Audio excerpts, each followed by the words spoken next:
Happy Halloween, movie fans. Okay, I love British films, but I know they can be hard to understand, so I'm going to give you a lesson in British words. Okay, bang on is the same as correct.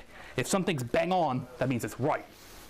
Dodgy is questionable, like that's some dodgy behavior. A quid is the same thing as a British pound. They also call it a squid sometimes. And a RockNRolla, well, a RockNRolla is something completely different altogether. After a couple of bombs, Guy Ritchie returns to his roots with RockNRolla. Like Snatch and Lock, Stock, and Two Smoking Barrels, this story focuses on the seedy underworld of British crime. Sorry, is this a robbery? Yes, it is a robbery. Thank you.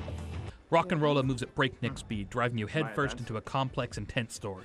But it's the film's humor that really stands out. Sometimes the jokes end up making fun of the very genre the film is based on, but more often than not, it's a nice break from the tension. Unfortunately, the film has some pretty significant barriers. Like I mentioned, the plot is very complex, and because it's British, you might have some trouble following the dialogue, but trust me, it's worth it. Stiff goose in your step? Shut it or you will get hurt.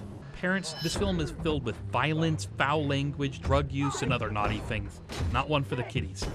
RockNRolla isn't the most original film ever made, but it's a fun film, filled with adrenaline-fueled action. This is Ron Edens for KC24 News, Central Valley's entertainment news leader.